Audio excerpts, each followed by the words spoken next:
Привет, друзья! Мы с вами гордо и смело успели разобрать и познакомиться с тремя воинственными драконами Ведженса – Айскальдом, Бересадом и Мурглой. Сегодня же у нас в гостях могучий и божественный дракон День-Юнь. Согласно легендам, когда-то давно драконы свободно населяли эти земли, и их было множество. В то время можно было увидеть множество различных видов драконов, парящих по небу, спящих в своих пещерах или группами плавающих по морям. Каждый вид управлялся по-своему и не вмешивался в дела своих дальних сородичей. Так было на протяжении тысячелетий, пока однажды не воскрес он. Его имя затерялось во времени, но осталась история о подлых действиях, которые он совершал по отношению к себе подобным и всем, кто осмеливался противостоять ему. Это мощное, жаждущее власти существо было одним из самых сильных, которые бороздили по земле до сих пор. Он правил водными драконами с помощью железных когтей, но ему этого было мало, он хотел большего. Больше всего на свете он желал править каждым живым драконом на суше, в небе и на море. В своей гордыне он называл себя королем драконов. Эпоха террора и смерти началась с его приходом к власти, когда он уничтожил всех, кто стоял на его пути, истребляя целые племена, не задумываясь. Там, где когда-то обитало бесчисленное количество драконов, их численность быстро сократилась. Драконы предпочитали умереть в битве неповиновения, чем подчиниться его воле. Весть о его завоевании власти дошла до одного из старейших и самых уважаемых племен драконов – штормовых драконов. Дабы положить конец его неистовству, они послали своего самого могущественного воина – День-Юня. Последовавшая битва имела эпические масштабы, она взбудоражила моря и сотрясала землю, а ужас наполнил небеса. И это продолжалось много дней и долгих ночей. День-Юнь доблестно сражался, пока наконец не сверг своего врага и сумел запечатать самопровозглашенного короля драконов и его последователей в магическом артефакте. Зная, что угнетатель его народа никогда больше не сможет восстать, он запечатал его в неизвестном монастыре, в надежде, что тот будет забыт и не тронут до конца времен. День-Юнь атакует молниями и имеет пассивную способность фонарь Кунмин. Когда рядом с драконом умирает враг, появляется фонарь. Он устремляется в небо и взрывается спустя несколько секунд, оставляя после себя 1 единицу золота. Много это или мало, решать вам. Первая его способность – удар молнии, восстанавливается каждые 18 секунд. Дракон заряжает статический заряд в облаках, вызывая вспышку божественной молнии, которая поражает врага и отскакивает к 6 другим противникам, нанося по 50 единиц магического урона каждому. Второе умение – Повелитель Бури. Количество ударов молнии, которыми герой может бить врагов, увеличивается до 4. Третье умение – Божественный Дождь. Восстанавливается каждые 15 секунд.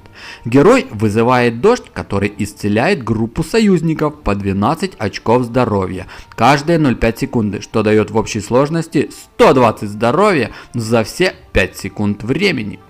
Четвертая способность – Высшая волна. Восстановление каждые 21 секунду. Герой бьет по земле, создавая волну во всех направлениях и оглушая врагов на 4 секунды.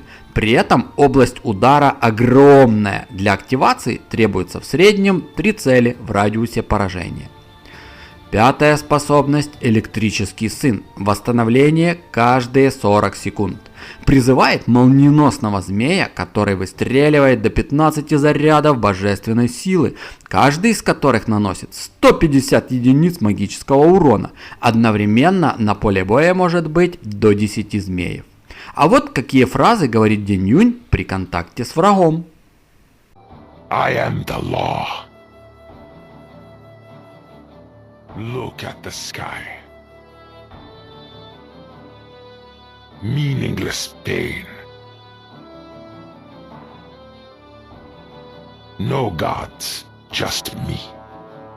На 10 уровне День Юнь имеет 578 единиц здоровья и от 21 до 49 единиц магического урона. Ну а теперь пришло время испытать его навыки и умения в индивидуальном бою. Как и во всех предыдущих случаях, я установил День Юня на максимально выгодной позиции и снарядил кораблекрушение Огров 2 уровня. День Юнь самый медленный и громоздкий дракон из всех, поэтому спринт ни разу не его, и гонять по карте только в самых крайних случаях. Поэтому лучше его использовать стационарно.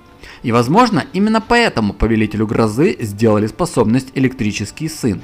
По большому счету именно эти молниеносные змеи, которые довольно долго живут и имеют аж 150 единиц урона, помогли День Юню спокойно пройти 13 волн, не пропустив ни единого врага. И это самый лучший результат среди всех. А я напомню, Мургла и Бересат даже не добрались до 13 волны, а Айскальд к этому моменту успел пропустить 4 летунов. По большому счету, летунов Айскальд пропустил из-за отсутствия способности бить по воздушным целям. Но как ни парадоксально, именно на 13 волне для День Юня все и закончилось. Заградительные змеи выветрились, а общих сил дракона и огров было недостаточно, чтобы сдержать огромные толпы врагов. По итогу очень достойный результат. Ну что ж, делаем выводы, друзья. Бересат, обладающий самым большим здоровьем в размере 720 единиц, при этом мы знаем, что для летающих героев не самый важный показатель, так как далеко не все враги могут нанести дракону урон при 47-87 единицах атаки, что меньше, чем у Мурглы и Айскальда, но выше, чем у День Юня, занимает почетное 4 место в моем рейтинге. Чуть выше за ним расположилась Мургла, занявшая призовое 3 место, которая имеет 654 единицы здоровья и 59-110 единиц урона, что довольно неплохо. Серебро забирает штормовой дракон День Юнь, у которого самые слабые показатели среди всех, как по здоровью, так и по силе атаки. Но все эти недостатки с лихвой компенсирует Электрический Сын, которых можно спавнить до 10 штук с уроном в 150 единиц. Круто, реально круто. Ну и наконец, наш сегодняшний победитель, единственный дракон, которому удалось пройти уровень полностью и не с плохим остатком жизни на балансе, ледяной дракон Айскальд, который имеет 630 единиц здоровья и урон от атаки от 66 до 98 единиц. Благодаря его умениям бить по области, Айскальд смело можно считать чемпионом этой схватки. Спасибо, друзья, спасибо за внимание, спасибо, что были со мной на всех этих обзорах, смотрели от начала до конца, ставили лайкосики и подписывались на канал. Берегите себя, и да пребудет с вами сила, все самое интересное еще впереди, па-па.